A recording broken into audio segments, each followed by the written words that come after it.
Many technical problems. I know. Hey, everybody. No, we don't have any more technical problems. You probably heard Suzanne saying that. Great to have him back. My friend, Oakland Mayoral candidate, Suzanne Robinson. Suzanne, love the glasses. Welcome back. Hey, thanks, Zinnies. So tell my viewers, yeah, and well,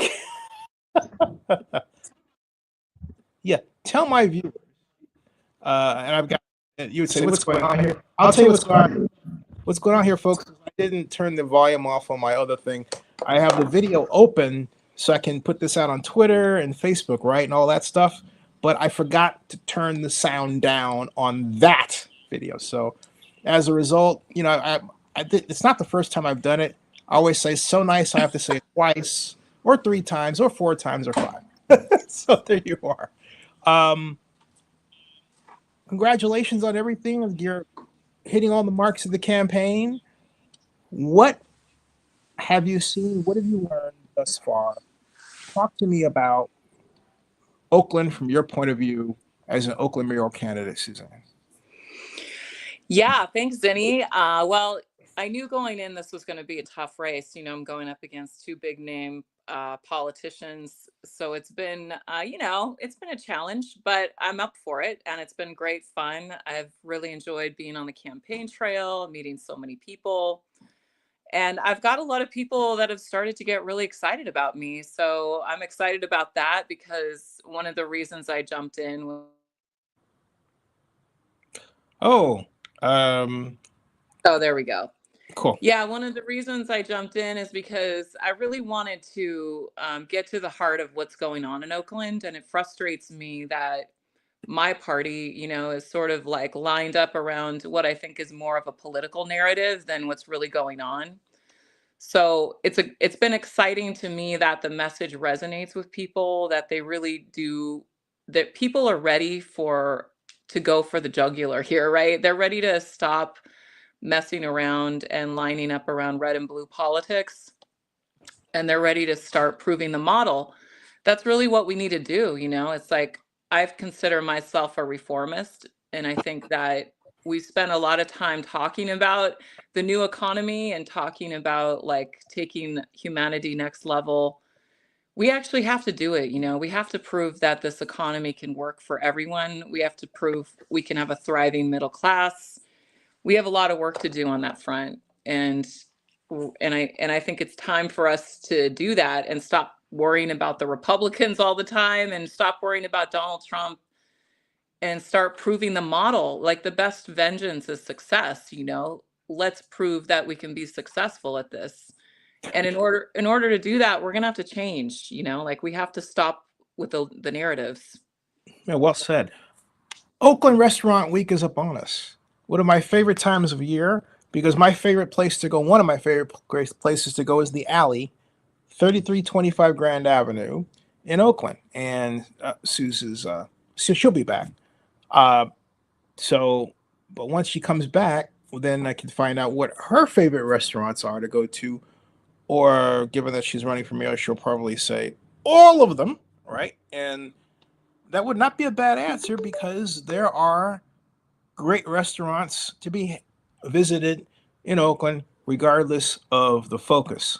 And but I love the alley at 3325 Grand Avenue because I started going there at first 1994 and then really in earnest in 1997. And I remember one Tuesday night that year. Oh, here's Susan.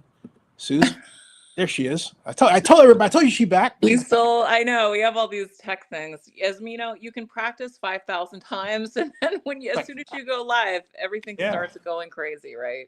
Yeah, so I was talking about the alley, and I've been a regular at the alley since 1997.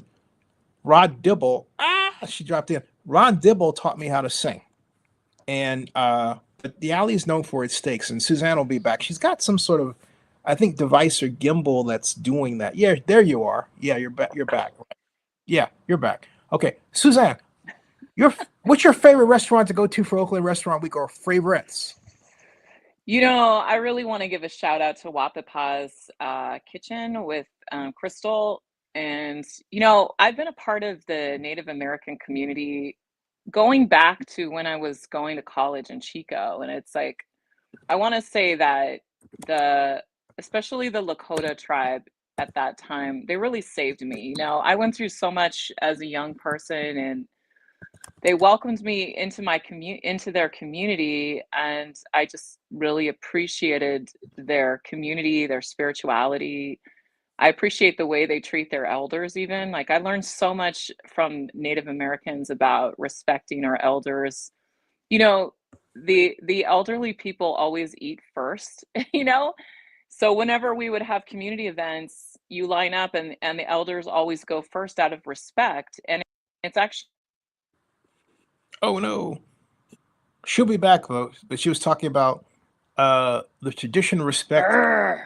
Oh, that's okay, Suzanne. You're there. Oh, she's coming back. And that. She'll be back, folks. Don't worry. Uh, she'll be back. And here she, whoops, excuse me. Here she I'm is. so sorry with all of this stuff, but Happens. Hey, I even got the website up for you. How about that? Look at that food. yeah, so anyway, long story short, Crystal Wapipa, her uncle, Fred, he actually runs an organization.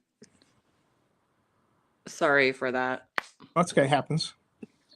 Yeah, so her uncle, he ran an organization called Seven Circles. He's passed away, but I sweat with him for years in the Seven Circles Lodge. Hmm. So so I was really excited. She has an incredible restaurant. I think it's over by the Fruitvale BART station. If you get out, it's like right there. Mm-hmm. And they make the most amazing food. It's all local. It's locally sourced from indigenous people, and they work with farms that are close by. And it's like it's not just like you're not just going out to eat there. It's like it's like a spiritual thing, because that's how they really regard the food and how important it is to them culturally. And they make some pretty good sweet potato taquitos over there, and it's just an amazing place. I have to recommend it. You will never find a restaurant like this. It doesn't exist anywhere except Oakland. It looks so good. My goodness. You have a favorite dish to recommend? Yeah, yeah, their sweet potato taquitos are Hmm. amazing. They have a sweet blue corn dessert that's really good. Hmm. They do serve, I'm not a huge meat eater, but they do serve buffalo, and they serve like, traditional foods like that. Hmm. So it's really good. And like I said, their food is very spiritual to them. So that's why it's way more than just like a restaurant. And it's all family owned too. So you'll see their whole family in there cooking and stuff. So if you get a chance, it's totally worth going. Or you know what, I would love it if you could actually go there and make a video of yourself being there in the food, and we'll put it up here at Zenny 62, and then maybe we can get her to put a link from her site to your video blog about her restaurant. Yeah, that's a great idea. That would be great. Yeah, I mean, She's amazing. Her whole family is pretty incredible. And actually she was born in Oakland. She was born and raised in Oakland. So yeah, look about and us. I talked to her like, how are you guys doing? Because it's rough on small businesses, and she said she just really thanked, she was thankful and grateful they've been able to make it, but it hasn't been easy. Hmm. What would you like to So do for if you become mayor? She was honored by the city, says she was recognized as a leader in the Native American community, championing health and culture. Uh, and she lives in District 5, council member Noel Giles, District 5. And he presented her with this reward. But as mayor, what would you like to do for this honored great restaurateur of our great city of Oakland? what would I like to do for the restaurant tour? What do you mean? Oh, well, I mean, you could say, for example, I'm thinking like, hey, I know she's having problems. I know the restaurateurs are having problems in basically getting enough money just to keep their ovens going, and at the same time pay their people. I'd like to, establish a special program to help them, that sort of thing. That's what I was thinking about. You know. Yeah, I mean, I know that when I talk to Crystal, she's starting, I think she's starting a catering, or maybe they might already have a catering business. So I think it would be great to do what the Oakland Zoo does. If you've ever been to, the zoo has a really big fundraiser, Walk in the Wild. Yeah, yeah. It's so phenomenal. They have all these food stands everywhere, and you can sample food and wine, and it's just so much fun. So I mean, I would love to do something like that to kind of kick off a new look. If I'm elected mayor, first of all, it'll be front page news because no one would ever believe that that I could beat these front runner politicians, even though I think I'm the right candidate because I think people are tired of politics and I'm actually kind of worried about that. I'm worried about what's ahead for us if we're just going to line up around our political party all the time and not really, make progress. People are very frustrated. I'm frustrated. So I am a little worried about that. Are these But anyways, if I win, I think we should blow it up and have a big event in the plaza in front of City Hall and invite all of our restaurants there. And inauguration, at least in San Francisco and other cities, and I think Oakland too, you kind of raise money for an inauguration, and I think as like a statement like, hey, it's a dawning of a new day, we can have like a big ceremony to say, hey, it's a whole new Oakland, and raise some money and then allocate that to all of our restaurants and have them set up little booths like Walk in the Wild so people can, sample what they do, and we can celebrate our restaurants and we can get going. People are stealing our businesses in Oakland. It really bothers me. I mean, I think they're going after our sports too. It's like Went we're after. I know, but it's like I hear them They got talking him. about like I hear them talk anyway. We won't get into it, but Yeah. I'm just saying, I people are looking at us like a wounded animal in the wild, and they're preying on our businesses and stuff. And it's like we gotta get somebody at the helm of this city that understands that and understands how to be competitive because, our taxes, our tax infrastructure is not lining up with Emeryville. Like when you look at our Hey, everybody, we're on with Suzanne. Sorry, when you look at Mhm. can you hear me okay, Zinni? Loud and clear. Yes. When you look at our tax rate for businesses and stuff, it's like it's not lining up. Right. Yeah. And I can hear you still loud and clear. Am I back? It's like, Oh, can you you're hear me still here. okay? Yeah, you never left this time, right? You're I can hear you loud and clear. Yes, we can hear you. Yes, yes, we can hear you. I'm I saying. cannot hear you. Oh, really? Huh? She's got a connection thing there. I was going to write. We can hear you. We can hear you. At any rate, what if you're just joining us? Suzanne and I were talking about Oakland Restaurant Week. Her favorite restaurant, which is a great Native American restaurant that really I encourage you to check out. The entrepreneur that we're talking about here, it's her Crystal. It's her restaurant, and I'm saying it this way because I'm afraid I'm gonna mispronounce it, but it is what Peppa's Kitchen by Crystal Wapepa, but it's Wapepa's Kitchen, and and that's Crystal Wapepa, and boy, it's getting rave reviews around. Oh, and here's she's back, and Suzanne, I was talking about your favorite restaurant again, and let's see here. And Suzanne is with us. She can hear us now, right, Suzanne? Hey, I'm so sorry, Zinni. Oh, I stuff probably happens. shouldn't have been on my phone, and then someone starts keeps calling me, and every time they call me, it crashes my phone, and I have to come back in. So Yeah. I'm sorry about that. Okay. No more calls. Right? Stop calling me. Yeah. Stop calling me. So, yeah, so what I was trying to say is like people are literally stealing our businesses, and it's another thing that frustrates me as a mayoral candidate. I'm so frustrated because I just don't know if like do people not see that's happening? Our leaders, do they not understand it's happening? Why are we not doing something about it? And we really do have to look at our tax rate because We are much higher. I think we're second only to San Francisco for having the highest business taxes. And we're just an easy target for people to come in here and steal our businesses from us. So we got to fly into action on this. I mean, we cannot afford to just be waiting around. It's a whole new environment that we're in right now. So it's something that concerns me a lot. Hey, what's your sense of the mayoral candidates overall? Do you sense that there's this overall hunger to do something, or what? I know to me, on the outside looking in of the group, it's like they pay attention to two of them, and yet I don't believe those two have any better answers than the rest of you. And yet, because of luck, you know, they get to be in a position of commanding a lot of money.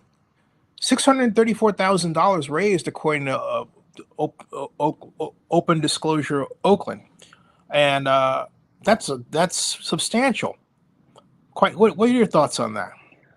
Yeah, I think, I think these candidates were pretty much had a full-scale political operation up and running before this, as soon as the recall started. I don't really know, they're very established. So Right. they already had their fundraising established. So it has been a challenge for me, and it's why I realize I'm an underdog, because in a lot of ways politics has become about big money. And for me, like, I stepped in the ring because of my community, crime, violence, everything that's just so frustrating. And because I've been in politics so long, I really wanted to give Oaklanders an opportunity for someone new with fresh ideas, who's not afraid to do things that don't always align with my political party, because I don't think my political party is right about a lot of things.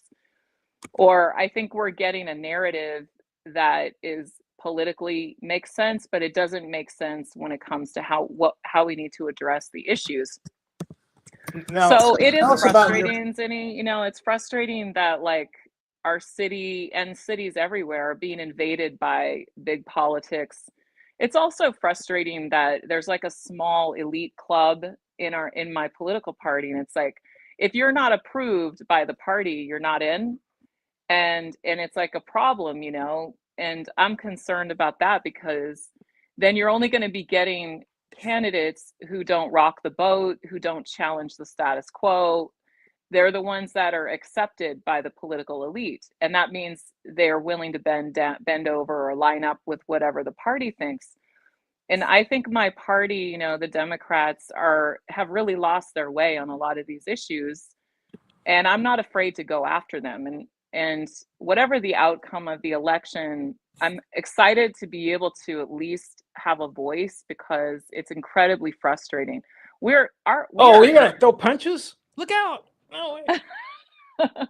I mean, we're in trouble right now, like, a lot of people have lost faith in the Democrats, and I'm worried about our planet, all the issues that myself, a lot of reasons why we just signed up to be Democrats to start with is because we have real concerns about our future. And if we don't address these issues, we're in trouble.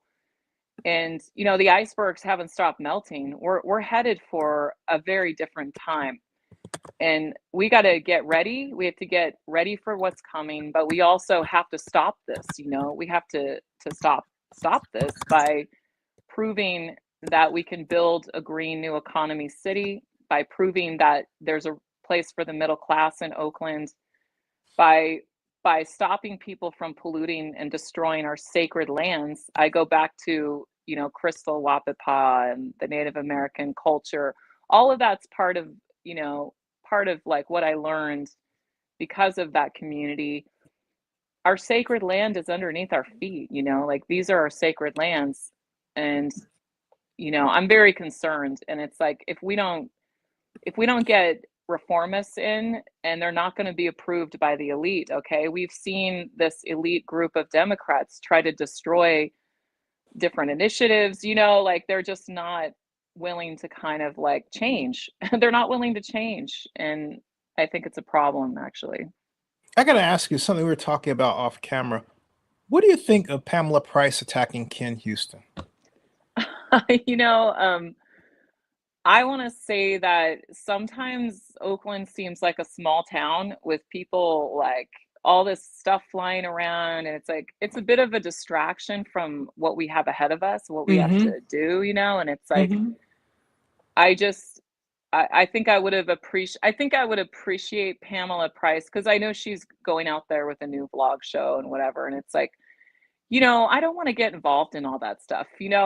I'm a river rafter and I was trained on the whitewater. You always point positive on the river. You always point in the direction you want to go.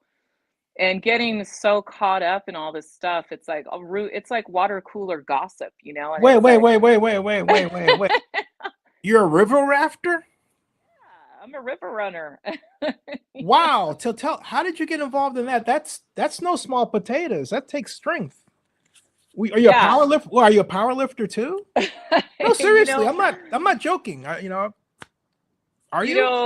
when I was a young woman, somebody randomly said, "Hey, there's a guide training class. You should sign up for it." So I signed up to be a river rafter guide, just kind of on a whim. And honestly, it was so brutal. I did not know what I was getting into. I was the worst one in the class because I didn't know anything about rivers or anything. Everyone knew what river left was. I didn't know what that was. And I remember just all day long was so beat up by all kind because it's a physical sport. Yeah, And I absolutely. I went to sleep in my tent because we were camping and I went in to sleep. And I remember when I closed my eyes and went to sleep, I had this very weird feeling that I was asleep on the river. And I actually literally reached my hand over and I felt like I was going to be touching water. And it was such a vivid experience. And I think in that moment, I knew this was my sport and you need to Wow. stay the course, right? It was like a Wow. really like transcendental experience almost. So even though it was really tough, I stuck it out and it's been the greatest. I've been on expedition trips.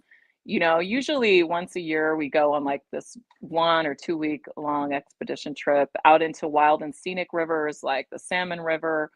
I went to Africa and did the mighty Zambezi. That was crazy. That was absolutely crazy whitewater. And there were alligators and hippos and stuff like that in there. It was pretty crazy. So it prepped you for Oakland politics, eh? You learn a lot about leadership because if you sit in that guide seat and you don't do anything, you are screwed. Yeah. No matter whether you know what to do or you don't know what to do, you got to start doing stuff because that river is moving.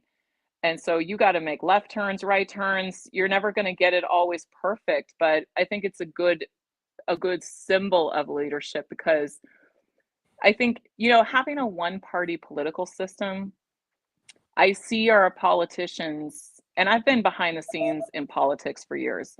And I've really seen a lot of our politicians have taken to this strategy of not doing anything. And it's really a problem because, you know, the problem is like that does work for individuals, right? Because if they don't do anything, they tend to get reelected, even though they're not doing anything. And Yep. it's kind of crazy like that. So it's actually better for them politically not to do anything than it is for them to do something and cause opposition because that triggers personal attacks. And then all of a sudden people are against you. And that's actually worse for them than doing nothing. And it's actually something that's brought us to this point where, if you'll notice, a lot of these issues have turned into extreme crisis issues. Right.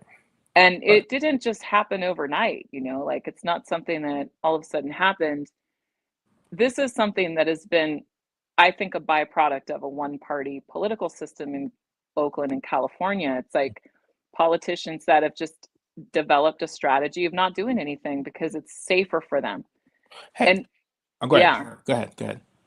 well, I was going to finish and say, when they do something, it's only something that there's no opposition for. They'll step in the ring and dabble in solutions only when they know for sure no one's going to be against them. And that's why we barely make any progress on this stuff, I think. Now, I got to ask you, does that mean you think Oakland can't be fixed? No, I think that, look, there's a famous saying around homelessness, especially. It's like the only thing people like less than homelessness are the solutions to homelessness. And so it's like, whatever you, if we try to fix these problems, some people aren't going to like it, you know? And it's like, that's why it concerns me having like two front running political people that are lined up with a party, because I think in order for us to make progress, you got to have a leader who knows that there's going to be opposition. And it's like, You're painting it as a zero-sum game. Somebody wins and somebody loses, right? what do you mean? Well, you said I was picturing in my head these relationships, and basically it's this tug of war of ideas. The tug of war means that my idea wins, but yours loses. Is that how you're characterizing it, or am I wrong? I think that with some of And there these, may not be anything wrong with that. I'm just asking, yeah, I don't know if that's exactly right. You know, Okay. you have to think of like the BART train, you know, that was built in the 70s. There Yep. was a lot of opposition to building that train. Like, that was not an easy thing to build. There was a No. lot of opposition. And Yeah, that's so why if they're not in Marin, huh? Yeah, and so we can't just like, if you really want to build the future, some people just aren't going to like it because it threatens the present and the past. And like, look, even in companies, if somebody you know is like, hey, we're going to change this, you've got a percentage of people that just don't like it, right? Sure. They're used to certain things and they don't like it, or they can't really see the benefit. Or you can look at sports stadiums. I mean, look at the Sacramento Kings, how hard it was to build that stadium. They almost didn't build it. Hmm. And some people didn't like it. They don't like professional sports. They're never going to like it. So if you have politicians and they're not willing to build the future because there's going to be some opposition to it, we're just going to Right. stew in Right. what we're just going to keep stewing in these problems, and we're not making any progress. There is a pathway to make progress on these things, but some people aren't going to like it, you know? I mean, the future is different than where we've come from, and we What, have to what's the path? embrace it. What's the pathway? Well, you know, I've been talking a lot on homelessness about centralized coordinated campus model. This is something that exists in San Antonio, and it's the Haven for Hope model. And especially there's been new data coming out of Los Angeles. It's like, what if we try to continue to do this, a sprawling system of organizations and agencies that are completely disconnected from each other? Even in Oakland, we're having certain shelters have problems. Now they're closing shelters. And it's like, if you have one location where your services are and it's all integrated and centralized, if there is a problem, you can quickly fix it Right. and you can be on top of it. But this sprawling network of organizations and agencies and service providers everywhere and tens of billions of dollars disappearing, it's something that's just not manageable. But if you try to change that, and you know, there's going to be opposition, right? There's Mhm. a lot of people funded by this, and they're not going to like it. It's going to be very threatening to their business model, threatening to their operations. They're not going to like it. They're going to come at you. But you know, that's where you have to decide, how do we address this problem, this emergency, this humanitarian crisis? Mhm. Just keep on doing what we're doing and leaving people out on the streets. Well, I And would there's say that no, because it reminds me of Alberto Roca, this fellow who used to visit New York for Elihu Harris. He would always say, and I think this goes with right what you're saying, Zenny. Do you like if you like what you're getting, keep on doing what you're doing, right? Yeah, keep on doing what you're doing. Yeah. So there's a lot of things like that in Oakland. Public safety is like that. I mean, everyone wants like, we need more officers. It's like, well, we do need more officers. We should have 2 officers for every 1,000 people. But if we don't have enough officers, our existing public safety infrastructure needs to work. Hmm. And there's a lot of problems right now, you know. It's like when's the last time anybody's seen a report from ceasefire? You know, it's like, I'd like to see. I like the ceasefire program. I think it's very substantive, but if we don't hold that program accountable, it's going to wander off. It's going to wander off. Pretty soon it won't be a good program anymore, because you have to have that accountability, right? If you just have politicians using our public safety as propaganda because it's a police alternative and they like it, it's like, that's not going to work, you know. And I think that's why we need somebody who's not a politician, who understands, like, look, I'm all for police alternatives, even though ceasefire does need police officers, but I'm all for, you know, getting to root cause. I'm all for, you know, these different alternative approaches, but I'm also for impact investment, and I want to know that we're impacting public safety. I'm not, I don't care about propaganda, you know. And it's the same with our police officers. We need our officers to do their jobs. Hmm. We need a healthy police culture, which we don't currently have. We need oversight of our police department that's integrated. We need to stop dumping decision making on volunteers on the police commission. They're just one oversight body. They shouldn't have all decision making for public safety dumped on them, because no one wants to make decisions. It's the no action, you know, it's the politics thing, you know. Don't do anything, do nothing, and dump it off on the citizens. Quick question. Oh, reminds me of Welcome Back, Carter. Oh, Mr. Carter, Mr. Carter. I got a question. I got a question. What do you think of our historic position as being a sanctuary city in the era of Trump 2 and this god awful, reprehensible dude with bald hair that thinks he is and acts like the Antichrist that represents him? Do we oppose them in your view as mayor, or how would you handle it? And how do you want to handle it? Do you want to be like Libby and basically thumb your nose at Trump and have Trump talk about you on the dais? This is what he did with Libby. Yeah, you know, I don't really want to focus on Donald Trump. I think we should make decisions that are based on what is in the right best interest for our city, you know. And I Mhm. mean, I think that we have been a sanctuary city because we don't have good immigration policy.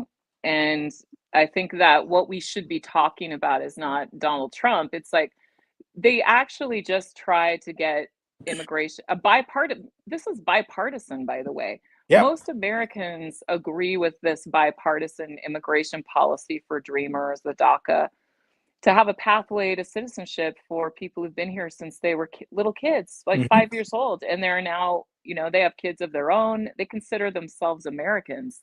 I Yeah. mean, I think they are Americans. They have jobs, they work.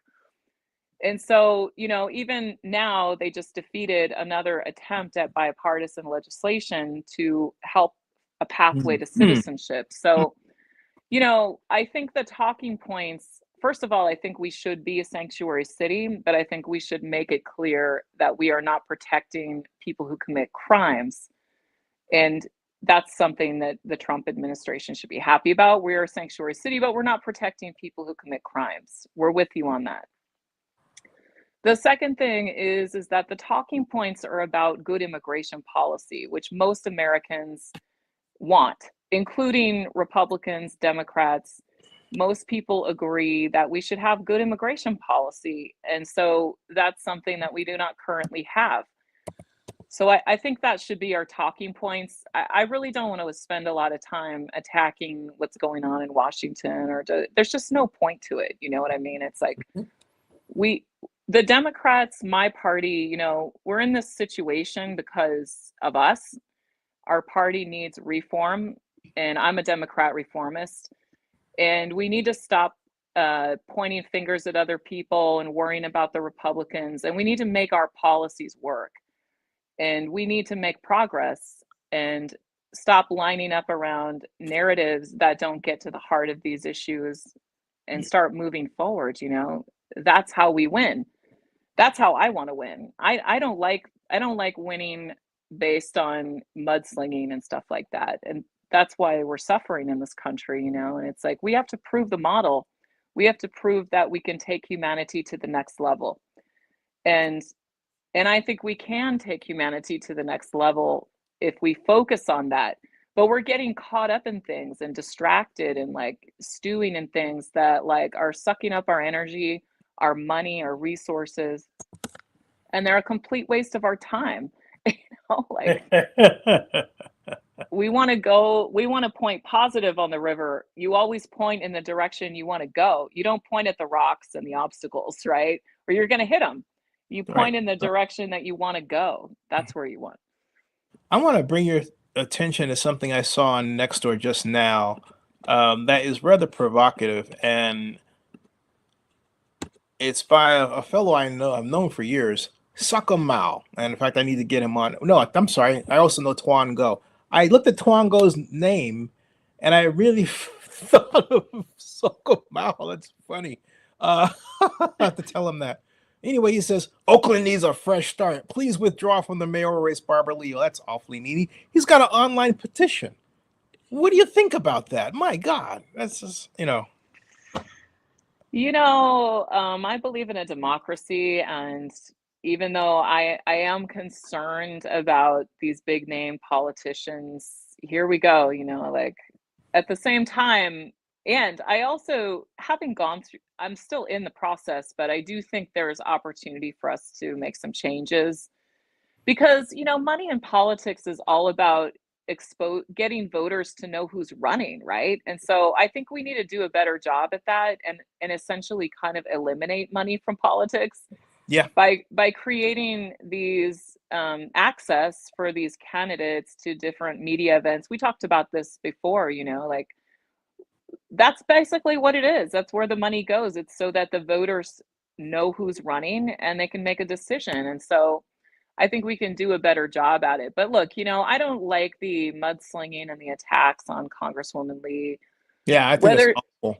yeah, whether It's she absolutely is awful. or whether she is or isn't the right leader for Oakland is for the voters of this city to decide based on skill, record, what our needs are as a city. I just don't I've been on many forums with her and she is she's she's Barbara Lee, and Yeah, she's well spoken. She's got her facts, straight. She's learned more about our city. She's coming from the national scene. She's learned more about Oakland as she's gone along. She's gotten deeper into our issues. So, I people need to vote based on who's going to be the best leader for Oakland right now. And yeah. I personally would like to encourage voters not to elect politics as usual, but it's up to the voters, let them decide based on merit. Tell them you want them to pick you, right? I think I'm the right candidate. There you go. I honestly I do think I'm the right candidate, even though I know I'm an extreme underdog because I know what I'm doing. I've been in politics for a long time. I've been involved in Oakland and Oakland public safety for a long time. I know these issues backwards and forwards. I know why we're not making progress. And I know I Wait, have a why? real Tell them why. I gotta tell them why are we not making progress, Suzanne? What's going on? Tell us. Inquiring minds want to know. We're losing our minds. We're losing our minds. What's going on? What's going on? well, there's a lot going on, we wandered off of our fiscal responsibility thing in 2016 when we started, when we started using one-time cash payments as our budget. That's part of our financial problems. But we talked about it. We talked about politicians who refuse to go up against any opposition. That's a no action politicians Mm-hmm. Mm-hmm. who've taken to dabbling in solutions and not really going after solutions because they're scared. And it's interesting that fear just seems to permeate through like every aspect. What were you gonna say, Zany? I was just gonna say I like that you said that because on your website you talk about making Oakland ground zero in the fight for our planet, and I'm dying to hear you talk about it. I don't have to ask you what it means because it's right in front of my face, right? All you have to do is go to Suzanne Robinson, OaklandMayor.com, and you'll scroll, and it's right here. Oakland, the cleanest green city on earth. End illegal dumping. Change first Friday to Earth Day. That's interesting. You gonna take my first Friday away from me? Nah, come on. No, not take it away, but transform it, Ah, into like Earth Day first Friday, right? what does that look like?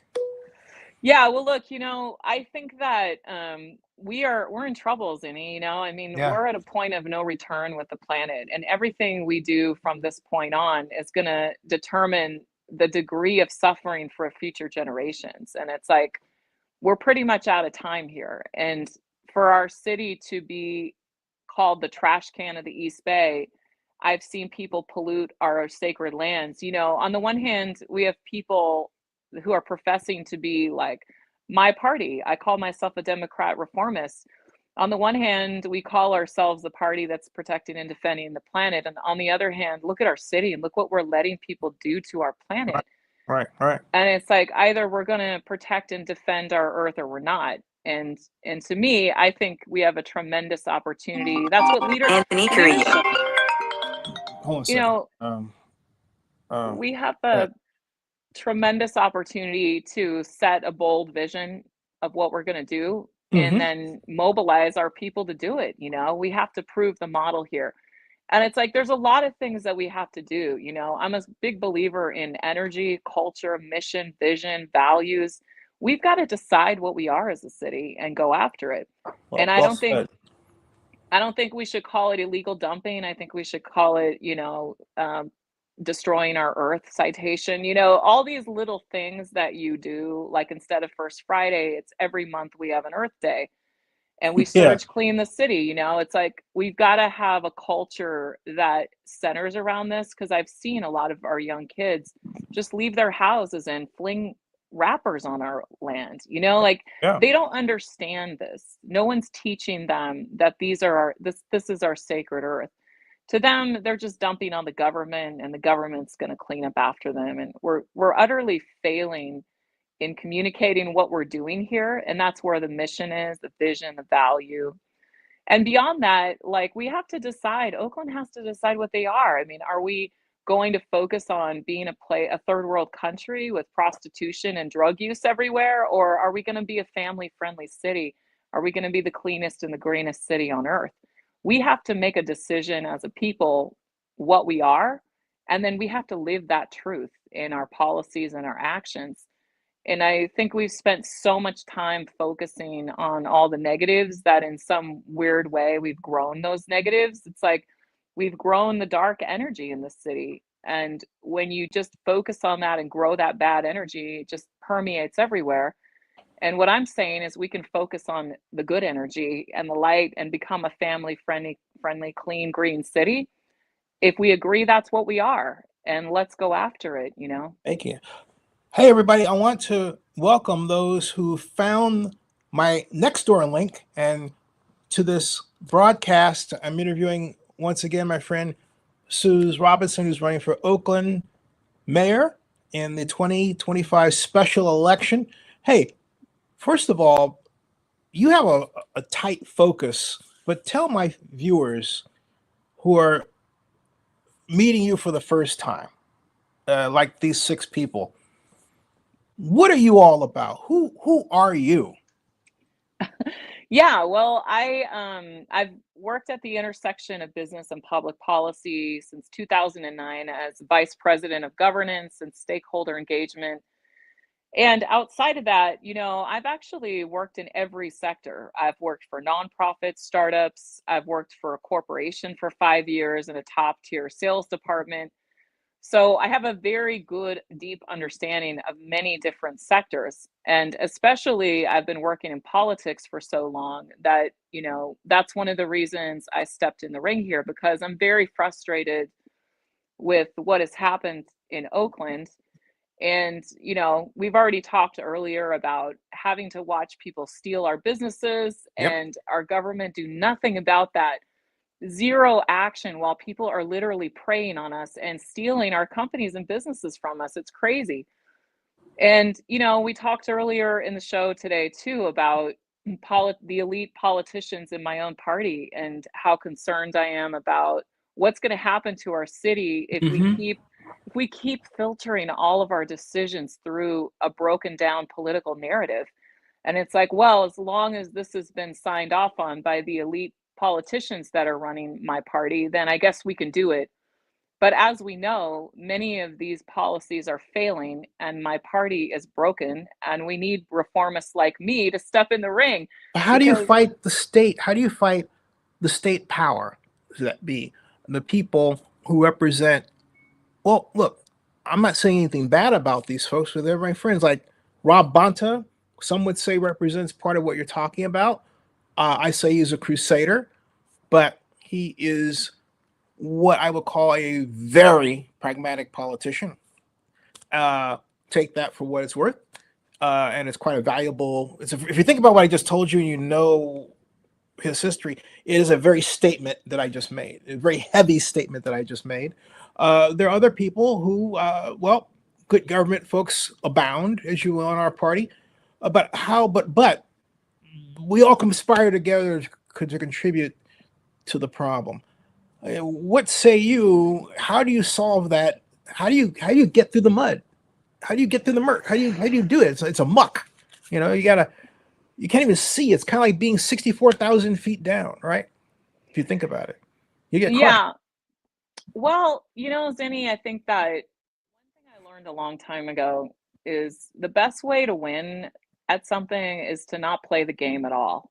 Ah, And it's something that I war truly games. believe. That's a lot Right. of war games, right? It's something that I truly believe in. It's like I'm not focused on specific politicians or any of that stuff. It's like for me it's about making progress on the issues. The best way to win is not to play the game. This isn't about politics for me. This is about helping the humanitarian crisis on the streets. This is about the people getting killed in our city. This is not about specific politicians or anything. It's like I'm talking about saving people's lives. We have an imperative to solve these issues right now, and we cannot allow this to be about politics, right? And I think that's the difference. Is like it's not about playing games. I don't like it when people talk about, oh, the game, you got to play the game. It's like, no, actually, we don't have to play the game. You know, I live in this. I'm over here in East Oakland, this is real to us. We're experiencing this. This is not about games. And I think that's an important aspect of it. And I think, look, I'm not building a future political career either. So that's another reason why people filter everything through the narrative. Are they going to, am I going to be in the club if I go against them? Are they going to like me or not? It's like, I don't necessarily want to go against anyone. I don't think that's a good reason to do anything. But in order to solve these problems, if you have to, then I'm willing to, Yeah. and I'm not going to not do that because it might affect some future political career. Because guess what? I'm not building a future political career. I'm stepping in the ring for my community, myself, my neighbors. Yeah. I care more about the people who are getting killed on the streets of this city than I care about anything else. So I don't care about a future in politics. To be honest, I don't really like politics that much because of this, because I become very frustrated with the fact that, you know, that we're choosing selectively what we talk about, Mhm. and we can't talk about these other things because, oh, there's no there politically. That frustrates me because I don't think we can get to the roots of these Who problems unless we who's get to the saying roots. that? By the way, I want names. Who's saying? Give me names. Ugh. Look, Zinni, you've been around the block a long time. I've been around the block. I think, I'm sure you've been in a lot of these conversations as well as I have. And look, I've been in certain meetings throughout the years where like certain consulting firms, for example, will kind of like, well, we can't sell that, because you can't sell the truth sometimes, right? It's not sexy enough. It's too complicated. They'll It's never not get it. fear. They're not It's not, smart you're enough. not, it's not, you can't make people afraid. There's no monster there to Right. generate fear. And like, it's something that I think a lot Oh, about. yeah, Yeah. that's And true. I actually think a lot about this because I spent so many years of my life on a healing path too, and exploring like energy and meditation and stuff. And I've realized from experience that it's like fear is a very powerful force, and it's sort of like, to me, it's the central thing that keeps people from who they are and from realizing their dreams and from doing stuff. So I've always felt like if I'm afraid of something, I have to go right to it and get it out of my way. Otherwise, it'll just collect more fears. But it's interesting when you think about how much fear is used by politics right now. And then you look at Oakland's government and you see how much everyone is acting from a place of fear. Hmm. Politicians are afraid of the public. What are they going to think if I make a mistake? They're afraid. Then you see certain people hired to do a job, they're afraid to make decisions because if I screw up, then someone's going to. And there's all this fear that permeates through both the people that are supposed to be leading our city, and then it permeates through the public because it's being used by these big political consulting firms. Like fear Yeah. is something they can market and sell. So I don't know, maybe it's just my early roots of like being on such a healing path, but I think we need to get fear out of our way, and I think we need to start like focusing on, follow the problem. To me, it's always about follow the problem, follow it down as deep as you can go, because if you don't understand the problem, you can't really solve it, right? And Right. Well a lot said. of people just start flinging out solutions everywhere, and it's like, well, Yeah. wait a second, like what's Yeah. even the problem here, right? Let's understand that first. And sometimes it's not what you thought it was going in, right? Because it's been so diluted by a lot of different reasons, a lot of different things. Hey, what do you think as we draw to a close? What do you think of the 26,000 strong who did basically what I'll tell you? I said this a year ago. The president of the Oakland Roots got mad at me. She wanted that little cubby hole or court next to the Coliseum, and I said they should be in the Coliseum. And I got a lot of backbite and everything else. But now, ta-da! What do you think about the Oakland Roots? I love the Oakland Roots. I think the business model is great because as we have seen, professional sports has become less and less loyal to their own fans. Mm-hmm. They don't even, because of mass media and media marketing and big corporate sponsors, they don't even really care about the fans anymore, honestly. They don't really need butts and seats anymore to make their money. And that's a problem with professional sports. And it's the reason why communities like ours have been devastated, because the fans don't really matter anymore when it comes to the business model, because it's bigger than that, right? It's bigger than ticket sales. It's bigger than your immediate like community. Mm-hmm. So what I love about Oakland Roots is that you can actually be investors, that the people paying for the sports enterprise is Yeah. us. Yeah. We can all buy into it. We can all be shareholders. We can have our name on it. I think it's a really great business model. I think that we talked about Lindsay Behrens, who's running it. I think she really believes and is very passionate, and it comes through. She Mm-hmm. truly believes in this. She's a true noble cause person. Like she's not just running this because she wants to be in the sports industry. She really does see this as a noble cause. And I think that comes across too. And when it comes to the Coliseum, man, I'd love to see Oakland sports back. I'd love to Yeah. see us. I'd love to see a black-owned team. You and me talked about it before. It's like let's get that right. Yeah.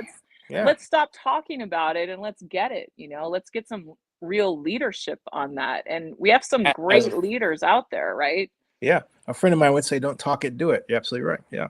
Yeah, let's do it. Yeah. Hey, here's your website, SuzRobinsonOaklandMayor.com. Another fun conversation. And we should get all the mayoral candidates together and just have a discussion like this. And wouldn't that be fun? That'd be great. We had a Yeah. blast when we watched the KTVU. I think it was a Yeah, we sure KTVU thing, did. right? That was fun. Yeah, that was a nice time in a bottle moment. We have to recreate that. Maybe we can get David Clark on and maybe he can explain what he meant by, people who look like me committing crimes. I don't commit crimes, Mr. Clark. And neither does Ken Houston. Pamela Price, remember that. Shame on you. She's going to lose her license over this. Her license to practice law. What she did was illegal. Folks, you do not go out violating attorney-client privilege. If you are a lawyer and you know something about your client, you don't then blab that private something in public. And you especially don't do it if that something turns out to be a lie and you're trying to smear a political person and you're using a former client to do so, which is also a violation of attorney-client privilege, folks. So Pamela Price should not have her law license. It should be taken away, in my opinion. But we'll see what the Bar Association has to say about that, because that was wrong. I'm letting everybody know now that was wrong. Okay? You don't treat people like that. You don't do that. You don't use your position as a lawyer to lie about people using little bitty secrets that you put out there as if your client had the secret. Your client didn't give you permission to blab about anything. Your client is your client into perpetuity, folks. Remember that. Sorry for the speech, Suzanne. But we talked about it. Now I'm heated. I'm like, all over again, because, we're anybody Yeah, who's, well, look, you're sticking your neck out. You're running for office, right? Anybody yeah, who well, sticks their look, neck out, hey. I don't know Pam Price, but I do know Ken Houston. And as I said, I believe in pointing positive and focusing on the issues. And as a city council member, I want to say that Ken Houston is cleaning the city up in ways I have never seen before. I mean, I went over to the Coliseum BART station and I just was shocked. I have never seen the Coliseum BART station looking like that. That place is unbelievable. And my understanding is that's all Ken Houston. And Yeah, so, yeah. That's I'm son of I don't Oakland. Yeah. know, like I don't know what is what with all the finger pointing and all the gossiping and all the stuff that goes on in Oakland. I'm interested in the city and how we make progress on our issues. And I do have to give Ken Houston a lot of credit.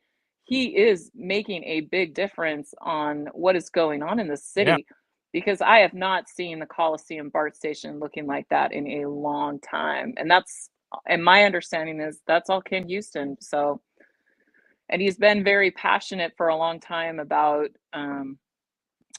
you know, about the issues with people polluting and dumping on our sacred lands in Oakland. Right. He And has.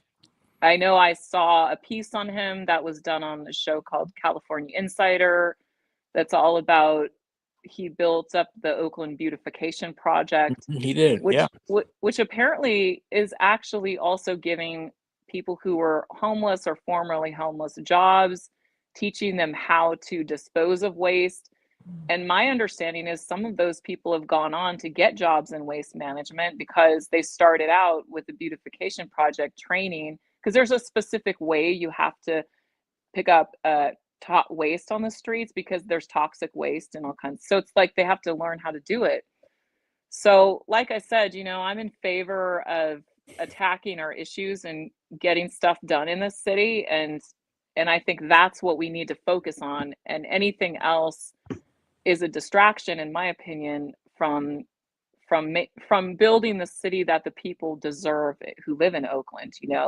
People deserve to have a clean, family-friendly city that, in my opinion, could be the cleanest and greenest city on the earth if we just put our minds to it. Yeah. Well, hey, thank you so much for coming by. I'll see us into a fade to black moment, everybody. Don't forget to vote April. And hey, Susan's done a great job as a candidate. Pick her. Why not? We need somebody out there to shake them up, make it happen. I'll say that. So I'll just stick my out and say that. Make it happen. And subscribe to Zenny62 on YouTube. Oh, and by the way, I have to say, Susan's she's not one of my clients yet, but she could. But no, seriously, she's not one of my clients. And I honestly mean, I believe that she could make a great difference in the town if she were elected. And we have ranked choice voting. Are you taking advantage of that ranked choice voting thing, Suze? How are you? Are you, or do you have a You secret mean, strategy you don't want to reveal, or it's like well, I think you have to have a number one. I think I'll probably vote for myself. And then you have to have a number two candidate, right? A three, we four, could all of five. them, So Maybe yeah. all of them. You should be able to rank Yeah. all of them. Yeah. Yeah. So if you vote for a person and they get knocked out, then your number two choice will be the one that counts, right? Right, but it also, but And if that person gets knocked out, then but it's your number number one, three. right? The way it works is your number one choice. Uh, your first choice votes go to that for that person. Your second to the other one, and whoever accumulates the most votes obviously wins in those categories. But there's it's sort of a waterfall distribution of voting, you know, uh, and so it we started it in Oakland because it was really started because there were a lot of people who didn't want Don Parada to be mayor.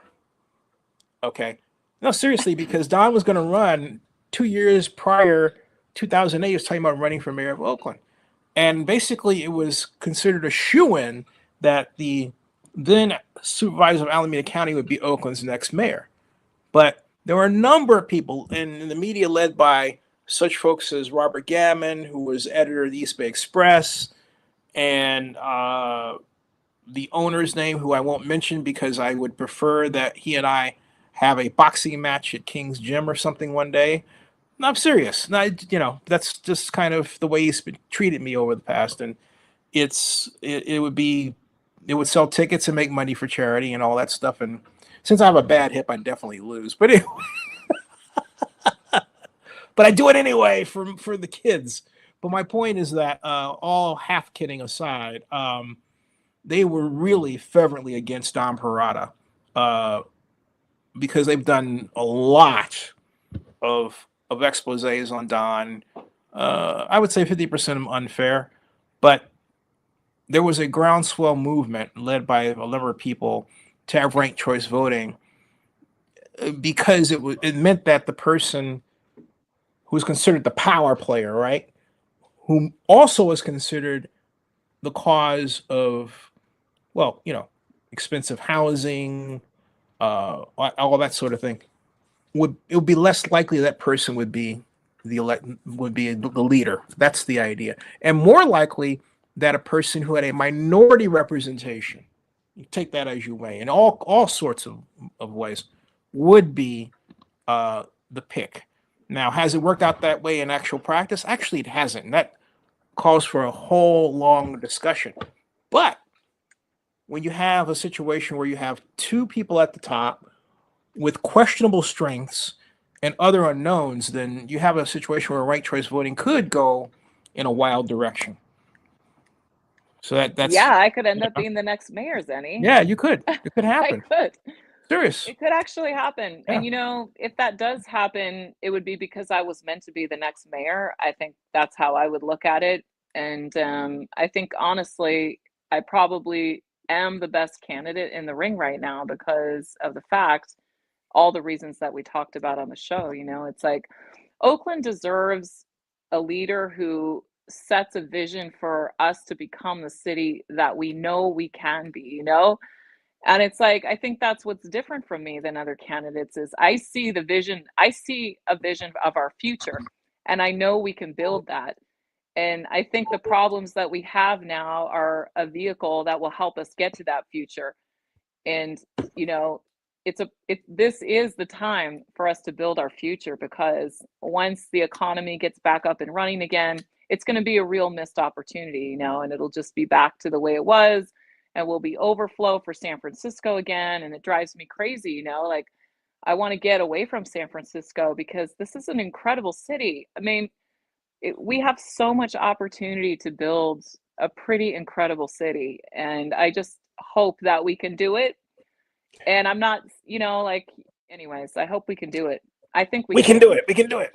Yeah. We can do it. All right. Well, it depends on this election, though, right? It's like there's a lot riding on this election, in my opinion. So I would really encourage people to think about that.